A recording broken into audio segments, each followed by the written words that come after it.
এবারকার প্রলয়ঙ্কারী বন্যার দিশেহারা করিমগঞ্জের লোকেরা ঘর ছেড়ে নিরাপদ স্থানে আশ্রয় নিতে হচ্ছে। তবে শুধু আশ্রয় নিলে হবে না, পর্যাপ্ত পরিমাণে প্রয়োজন খাদ্য সামগ্রীও। তাই বন্যার্থদের বিপদকালে সরকার তাদের সাহায্যের বাড়িয়ে দিচ্ছেন। সরকারের তরফে হয়তো কোনো ত্রাণ সামগ্রী বা বিভিন্ন সামাজিক সংগঠন দল এগিয়ে এসেছে। করিমগঞ্জের বন্যা পরিস্থিতি নিয়ে গভীর চিন্তাগ্রস্ত রাজ্যের মুখ্যমন্ত্রী। কেননা মুখ্যমন্ত্রী প্রতিনিধি হিসাবে করিমগঞ্জে এসেছিলেন রাজ্যের জলসম্পদ বিভাগীয় তথা জেলার অভিভাবক মন্ত্রী পীযূষ হাজারিকা। করিমগঞ্জ জেলার বন্যা কবলিত এলাকা পরিদর্শন করে বন্যার্থীদের সঙ্গে বার্তালাপ করেন তিনি। এবার মন্ত্রী পরিদর্শনের পর বিজেপির জনকয়েক প্রতিনিধি দল করিমগঞ্জে সফরে আসেন। মূলত রাজ্যের বিজেপি সভাপতি ভবেশ করিকার নির্দেশে তাদের করিমগঞ্জে আসা। বিধায়ক তথা প্রদেশ বিজেপির অন্যতম সম্পাদক অজয় রায়, দলের আরেক সম্পাদক মানুষ টেকর, প্রদেশ এসসি মোর্চার সভানেত্রী মূল স্বর্ণকার প্রমুখ জেলা বিজেপি পদাধিকারীর সঙ্গে নিয়ে করিমগঞ্জের বিভিন্ন বন্যা কবলিত এলাকা পরিদর্শন করেন প্রতিনিধিবর্গরা। পরবর্তী সমাপন কাজী স্মৃতিভবনে আয়োজিত সাংবাদিকদের মুখোমুখি হয়ে বিজেপি জেলা সভাপতি সুব্রত ভট্টাচার্য সহ প্রতিনিধিবর্গরা মিডিয়ার সামনে এভাবে ব্যক্ত করেন। বক্তব্য আপনাদের মাধ্যমে সদয় জনসাধারণের নিকট পৌঁছেছে, কিন্তু দলীয় কার্যালয়ে আপনাদেরকে আহ্বান করে আমরা কোন সাংবাদিক বৈঠক সেটা করে উঠতে পারিনি। ফলাফল ঘোষণার পর আমরা এখন পর্যন্ত কোনো বিজয় উৎসবও করিনি করিমগঞ্জে। তার মূল কারণ হচ্ছে ফলাফল ঘোষণার আগ মুহূর্তে এই করিমগঞ্জ জেলা বন্যার কবলে পড়ে প্রবল বৃষ্টিপাতের কারণ। ফলাফল যখন ঘোষণা হয় সেই দিনও বৃষ্টি ছিল, আর ঠিক ফলাফল ঘোষণার ৩-৪ দিনের মধ্যেই ধারা বর্ষণের ফলে এই দক্ষিণ আসামের মধ্যে করিমগঞ্জ জেলায় সব থেকে বেশি ক্ষতিগ্রস্ত হয়। করিমগঞ্জ জেলার প্রায় ৩ থেকে ৪ লক্ষ মানুষ এই বন্যার দ্বারা বিভিন্নভাবে ক্ষতিগ্রস্ত হয়েছেন। সে শহর বলুন গ্রাম বলুন, প্রত্যেক দিকেই জলে জলাকীর্ণ। মানুষ ঘরবাড়ি ছেড়ে কোনো কোনো জায়গায় ত্রাণ শিবিরে আশ্রয় নিয়েছেন, কেউ কেউ ঘরের মধ্যে নতুন করে বাঁশ দিয়ে মাচাং বানিয়ে নিজেরা থাকছেন, কেউ বা রাস্তার পাশে আশ্রয় নিয়েছেন। এরকম পরিস্থিতির মধ্যে দিয়ে করিমগঞ্জ শহর বা গ্রাম করিমগঞ্জ বর্তমানে চলছে। বর্তমানে প্রায় 20 দিন অতিক্রান্ত হচ্ছে, করিমগঞ্জের কোনো না কোনো জায়গায় জল ছিল।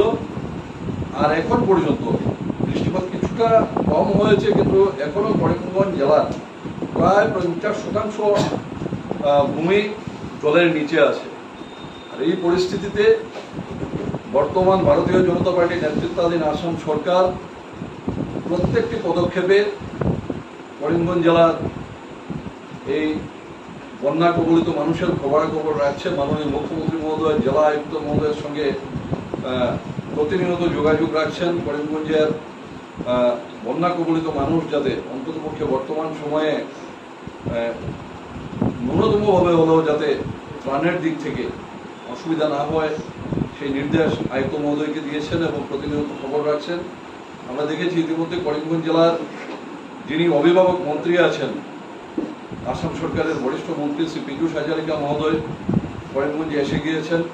করিমগঞ্জের বিভিন্ন বন্যা আক্রান্ত এলাকা পরিদর্শন করে, ত্রাণ শিবিরগুলো পরিদর্শন করে করিমগঞ্জের জেলা আয়ুক্তের সভাকক্ষে ইতিমধ্যে পর্যালোচনা সভা করে গেছেন পুরো দিন থেকে।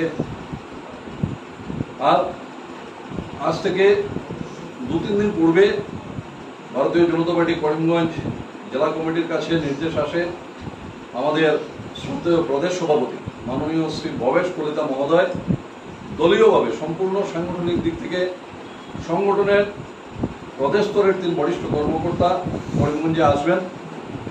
তারা এসে দলের সংগঠনের কার্যকর্তা যারা আছেন তাদেরকে নিয়ে করিমগঞ্জের বর্তমান বন্যা পরিস্থিতির কি স্থিতি আছে সেটা সম্পর্কে এখানে বিভিন্ন বন্যাক্রান্ত এলাকা পরিদর্শন করে, ত্রাণ শিবির পরিদর্শন করে, জেলা প্রশাসনের সঙ্গে আলোচনা করে সাংগঠনিকভাবে মাননীয় প্রদেশ সভাপতি মহোদয়ের নিকট তার একটি প্রতিবেদন দাখিল করবেন এবং পরবর্তীতে মাননীয় প্রদেশ সভাপতি আবার করিমগঞ্জ জেলার এই বর্তমান পরিস্থিতি থেকে বন্যা আজকের দিনে যে ত্রাণের যে ব্যবস্থা চলছে তার আর কি উন্নতি করা যায় বা বন্যা পরিস্থিতি মোটামুটিভাবে বন্যার এখানে শেষ হওয়ার পর পরবর্তীতে বন্যাক্রান্ত মানুষ যারা আছেন তাদেরকে সরকারিভাবে কি ন্যূনতম সাহায্য সহযোগিতা করা যায় সেই ব্যাপারে আলোচনা করে মাননীয় প্রদেশ সভাপতি মাননীয় মুখ্যমন্ত্রী তথা সরকারের নিকট দলীয়ভাবে সেই প্রতিবেদন রাখবেন।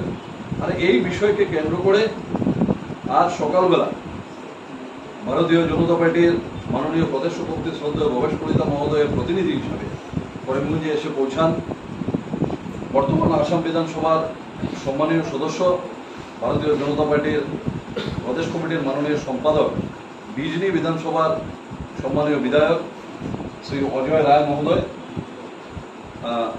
ওনার সঙ্গে প্রতিনিধি দলে আছেন দলের অন্যতম বরিষ্ঠ কর্মকর্তা, দীর্ঘদিনের কর্মকর্তা, আসাম প্রদেশ কমিটির সম্মানীয় সম্পাদক শ্রী মানস রেখা মহোদয়। এই প্রতিনিধি দলে আছেন আসাম প্রদেশ অনুসূচিত জাতি মোর্চার সম্মানীয় সভানেত্রী শ্রীমতী মন স্বর্ণকার মহোদয়া। আর আজকের এই সাংবাদিক বৈঠকে এখানে উপস্থিত আছেন দলের বরিষ্ঠ কর্মকর্তা, প্রাক্তন চারবারের বিধায়ক, বর্তমান আসাম সরকারের পরিবহন নিগমের সম্মানীয় অধ্যক্ষ সদস্য শ্রী মিশন রঞ্জন দাস মহোদয়। এখানে উপস্থিত আছেন করিমগঞ্জ পৌরসভার সম্মানীয় পৌরপতি শ্রী রবীন্দ্রচন্দ্র দেব মহোদয়।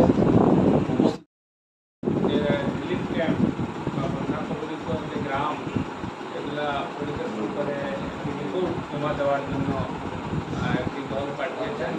আমি তাকে ধন্যবাদ জানাই প্রদেশ সভাপতিকে। আর যারা আসছেন তাদেরকেও আমি ধন্যবাদ জানাই যে তারা এখানে আসছেন। ইতিমধ্যে প্রথম দিনে আগামীকাল তো তাদের কার্যসূচি আছে, প্রথম দিনেই তারা একটু এলাকা ঘুরে দেখেছেন এসডিআরএফের রিপোর্ট নিয়ে। তারপরে 5টি ত্রাণ শিবিরে তারা গেছেন, আগে শেষ হয়েছে। এখন যখন জিপ ক্যাম্পে আমরা যতটা 500-এর কাছে গেছি, সবার একটা অনুরোধ, আমরা আরো কয়েকটি থাকতে আমাদের গড়ের একজন দল থেকে কোনো দল না পেতে এইটাই দেখে মানুষের খাওয়ার চেয়ে যখন এটাই সবচেয়ে বড় খাদ্য আবেদন যারা তার পাশে এখানে থাকতে পারে, এটা নিশ্চয়ই এটা তাদেরকে নিশ্চিত করা হবে তারা যাতে যে যেখানে ক্যাম্পে আছেন দল যতই কমুক আরও তার পাশে তাদেরকে থাকতে দেওয়া হবে। সরকারি স্কুলে আমরা শুনেছি তারা 4-5 দিন আগে তারা রিপ পাবেন, আমি আশা করছি রিপ পাবেন। আমি আজকে যোগাযোগ করেছিলাম সার্কেল অফিসারের সঙ্গে, তিনি বলছেন আমরা ক্যাম্পগুলোতে ত্রাণ সামগ্রী দেওয়ার জন্য আমরা ইন্ডিয়ান দিয়েছি, কিন্তু একটু অপর্যাপ্ত রয়েছে ত্রাণ, যার জন্য আমরা দিইনি। হাজিরিয়ার সঙ্গে আমরা সরকার দিই গ্রামেও দেওয়া হবে, যেগুলো সাবমার্স বিলি আছে ক্যাম্প না থাকলেও সেগুলোতে দেওয়া হবে। আর ক্যাম্পে আশা করি আগামীকাল সভাপতি আমাদের সকলের অতি শ্রদ্ধার ভবেশ কলিতা মহোদয়ের নির্দেশ ছিল যে যেই সব জায়গায় বন্যা হয়েছে সেই সব জায়গায় ওনারা টিম করে দিয়েছেন। অ্যাকর্ডিংলি আমরা স্টেট টিম এখানে যাচ্ছে। আপার আসামে, মিডিল আসামে অনেক জায়গায় হয়েছে, ওইখানেও একটা প্রতিনিধি দল গিয়েছে। আর বরাক উপত্যকার জন্য আমাদের সম্মানীয় সম্পাদক তথা বিজনি বিধানসভার মাননীয় বিধায়ক অজয় রায় মহোদয়, আমাদের শ্রদ্ধার সম্পাদক মানস রেখা মহোদয়, আমি নিজে আমরা আজকে এসে পৌঁছেছি। আর আসার সঙ্গে সঙ্গে আমাদের সম্মানীয় জেলা সভাপতি সমস্ত টিম নিয়ে আমরা মান আক্রান্ত জায়গাগুলি পরিদর্শন করলাম আর স্পিড বোট নিয়ে গেলাম। তারপরে বিভিন্ন ত্রাণ শিবিরে আমরা গিয়েছি। ইতিমধ্যে অজয় রায় মহোদয় আপনাদেরকে বিস্তৃত বলেছেন। জেলা শাসকের সঙ্গেও হয়তো আগামীকালকে আমাদের একটা বৈঠক হবে।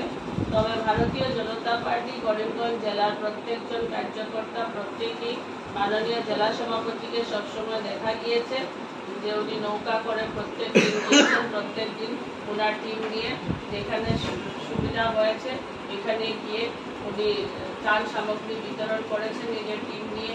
গতিকে আমরাও আশাবাদী যে অতি তাড়াতাড়ি যাতে মানুষ আবার নিজের যেটা রেগুলার লাইফ এটাতে ফিরে আসুক।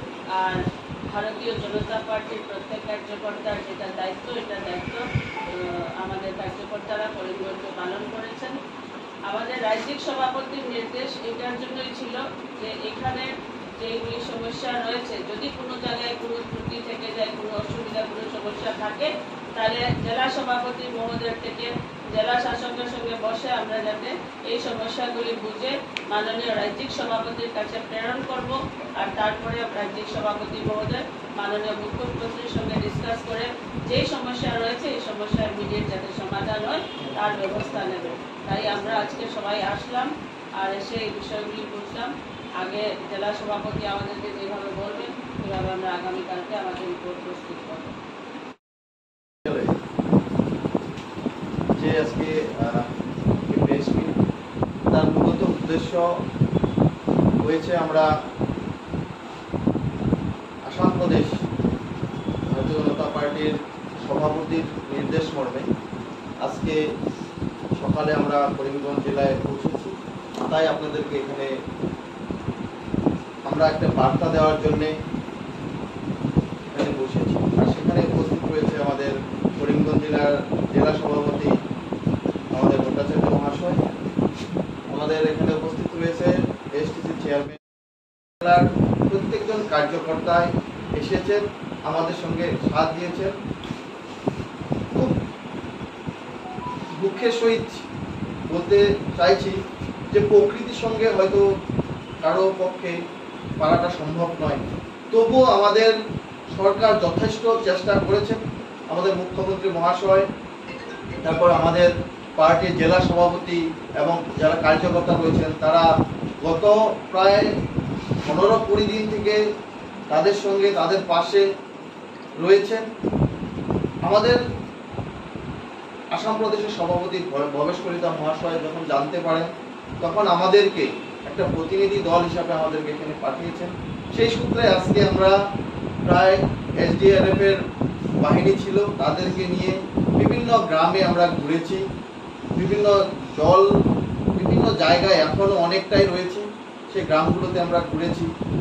তারপর আমরা যেখানে বিভিন্ন স্কুলে যারা আমাদের যাদের বাড়ি জলে ভেসে গিয়েছে বা যারা এখনো বাড়িতে পৌঁছতে পারেনি, এখানে একটি বিভিন্ন স্কুলে তারা রয়েছেন, তাদের কাছে আমরা যেমন government school, SSC school Karimganj সেখানে গিয়েছি, রামকৃষ্ণ বিদ্যানিকেতন LP স্কুলে গিয়েছি, সুভাষনগর আঞ্চলিক বিদ্যাপীঠ LP স্কুলে গিয়েছি, আনন্দমার্গ LP স্কুল সুভাষনগর সেখানে গিয়েছি, স্বামী বিবেকানন্দ ক্লাব সেখানে আমরা গিয়েছি।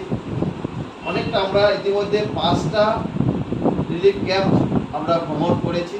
সেখানে দেখেছি গভর্নমেন্টের তরফ থেকে, সরকারের তরফ থেকে যথেষ্ট সুবিধা ওনারা পেয়েছে। ওনাদের কোনো অবজেকশন ছিল না, সেখানে যতটুকু প্রয়োজন ততটুকু পেয়েছে। শুধু একটাই কথা ওনাদের মধ্যে ছিলেন যে আমরা আরও কিছুদিন এই শিবিরে আমরা থাকবো, কেননা আমাদের বাড়িতে এখনো জল এখনো নামেনি। সেক্ষেত্রে আমরা এখানে আরও কিছুটা দিন আমরা থাকবো। আমরা নিশ্চয় কালকে আমাদের ডিসি সাহেবের সঙ্গে আমরা কথা বলবো, প্রশাসনের বিষয়ে যারা রয়েছে তাদের সঙ্গে আমরা কথা বলবো। কথা বলে যাতে তাদের সুব্যবস্থা করা হয়, তাদের কোনো ধরনের অসুবিধা না হয়, সেক্ষেত্রে আমরা যতটা পারি আমরা চেষ্টা করব। আর চেষ্টা শুধু নয়, আমরা করব। আমরা তাদের সঙ্গে যারা এই জলের বা বানাক্রান্ত হয়েছে তাদের সঙ্গে আমরা সবসময়, আমাদের ভারতীয় জনতা পার্টির কার্যকর্তা রয়েছেন, আমাদের প্রতিনিধিরা রয়েছেন, আমাদের সরকার রয়েছেন, আর আমরা সবসময় থাকবো, সেটা আমরা প্রতিজ্ঞাবদ্ধ। কেননা আমরা দেখেছি যে এই অঞ্চলে যারা নাগরিক রয়েছে তারা সব সময় ভারতীয় জনতা পার্টির সঙ্গে রয়েছে, আর তারাই একটা সুন্দর হয়তো এখানে উদাহরণ দিয়েছে, যেটা হয়তো কখনো ভাবা ছিল না বা আমরাও ভাবিনি যে এখানেই আমাদের করিমগঞ্জ সিট এত ভোটে আমরা জিততে পারবো বা এই সিটটা আমরা বের করে নিতে পারবো। একমাত্র সম্ভব হয়েছে এইখানে নাগরিকের জন্য। তার জন্য এইখানে নাগরিকের সঙ্গে আমাদের আন্তরিকতা চিরজীবন থাকবে, আর আমরা ওনাদের পাশে সবসময় থাকবো। ওনাদের দুঃখে সুখে কষ্টে আমরা সবসময় পাশে থাকবো। তাই আমি আপনাদের সাংবাদিক বন্ধুগণ, আপনারাও বিভিন্ন সময়ে আমাদেরকে সহায় সহযোগিতা করেছেন। আমি শুনেছি, সুব্রতদার মুখের থেকে শুনেছি, আর সেখানেও যারা বানাক্রান্তরা রয়েছেন, যারা শিবিরে রয়েছেন, তারাও বলেছেন আপনাদের অনেকটাই সহযোগিতা রয়েছেন। আগামী দিনেও আপনাদের সহযোগিতা আমি কামনা করছি। আপনাদেরকে ধন্যবাদ দিচ্ছি যে আপনারা আমাদের পাশে সবসময় রয়েছে। ধন্যবাদ। অসম প্ৰদেশ ৰাজ্যিক বিজেপি সমিতি যিখন ৰাজ্যিক বিষয়ববীয়া অনুষ্ঠিত গুৱাহাটীত হৈছিল, তাত এক প্ৰস্তাৱ লোৱা হয় যে অসমৰ বিভিন্ন জিলাত য'ত য'ত বানপানী হৈছে তাত আমাৰ এটা প্ৰতিনিধি বা সজাতি দলে গৈ তাত বানপানীৰ অৱস্থিতিৰ বুজ ল'ব আৰু সেই বুজ লৈ তাত যিখিনি ৰাইজৰ সুখ দুখ আছে সেই কথাখিনি ৰাজ্যিক সমিতিৰ মাননীয় সভাপতি শ্ৰী ভৱেশ কলিতা ডাঙৰীয়াক জনাব। আৰু তেখেতে তেতিয়া চৰকাৰখনৰ লগত য'ত য'ত বানপানীৰ কাৰণে কিবা যদি ক'ৰবাত ৰৈ গৈছে সেইখিনি তেওঁ আলোচনা কৰি সমাধান কৰাৰ চেষ্টা কৰিব। এই মুহূৰ্ততে মই আমাৰ কৰিমগঞ্জ জিলাৰ সকলো সন্মানীয় কাৰ্যকৰ্তাক ধন্যবাদ জনাইছোঁ যে বিশেষকৈ বিগত লোকসভা নিৰ্বাচনত তেওঁলোকে যেনেকৈ লাগি দলক এই এটা আমাৰ কৰিমগঞ্জৰ পৰা এখন আশা দিলে আৰু যোৱা 15-20 দিন ধৰি কৰিমগঞ্জ জিলাৰ সকলো সন্মানীয় কাৰ্যকৰ্তা, মণ্ডল সভাপতি, জিলা সভাপতি আদিকে কৰি সকলোৱে লগ লাগি বানগ্ৰস্ত লোকসকলৰ লগত সন্মুখত থিয় দিছে। এই সুযোগতে মই তেখেতসকলক ধন্যবাদ জনাইছোঁ। বিশেষকৈ লগতে আমি যিখিনি আজি বিভিন্ন ধৰণৰ ফ্লাড ৰিলিফ কেম্প আৰু যিখিনি জেগাত আমি গ'লোঁ, যেনেকৈ আমি আজি চিপাৰকান্দি ইণ্ডো বাংলা বৰ্ডাৰ ভিলেজ এইলৈকে আমি উদংকালৈ আমি গৈছিলোঁ। আমি দেখিছোঁ যে তাত বহুতখিনি ৰাইজ ক্ষতিগ্ৰস্ত হৈছে আৰু প্ৰায় মোৰ বন্ধুৱে কৈছে যে আমি অলৰেডি 5খন স্কুলত বিভিন্ন ধৰণৰ য'ত য'ত বানপানীত লোক ক্ষতিগ্ৰস্ত হৈছে তেওঁলোকে আছে। সকলোৱে এটা কথা কৈছে যে এই ৰিলিফটো আমাক কেম্পৰ যিটো আমাৰ থকা ইয়াত অকণমান বঢ়াই দিব লাগে। এই কথাখিনি আমি কালি সন্মানীয় DC মহোদয়ৰ লগত কথা পাতি আমি অনুগ্ৰহ কৰিম যাতে এই বস্তুটো বঢ়াই দিওঁ। আমি অহাকাইলৈ হাইলাকান্দিও যাম। হাইলাকান্দিত গৈ তাত যিখিনি ৰাইজ ক্ষতিগ্ৰস্ত হৈছে তাত আমি ৰিলিফ কেম্প হওক বা য'ত য'ত বানপানী ক্ষতিগ্ৰস্ত হৈছে সেইখিনি বস্তু আমি অহাকালি গৈ পৰিদৰ্শন কৰিম। গোটেইখিনি আমি পৰিদৰ্শন কৰি গুৱাহাটীত সন্মানীয় আমাৰ ৰাজ্যিক সভাপতি ডাঙৰীয়াক গোটেই প্ৰতিবেদন দাঙি ধৰিম যাতে ৰাইজে আমাক যেনেকৈ সহায় সহযোগ দিছে নিৰ্বাচনত প্ৰতিটো সময়তে কৰিমগঞ্জবাসী ৰাইজ, বৰাক ভেলী ৰাইজ আমাৰ ভাৰতীয় জনতা পাৰ্টীৰ পক্ষত থিয় দিছে। আমাৰো দায়িত্ব যে তেওঁলোকৰ দুখ প্ৰশ্নৰ সময়ত আমি তেওঁলোকক যাতে কোনো ধৰণৰ অসুবিধা নহয় সকলো সময়তে আমি ৰাজ্যিক নেতৃবৃন্দ আৰু জিলা নেতৃবৃন্দ থিয় দি আছোঁ। আপোনালোক আজি এই কথাখিনি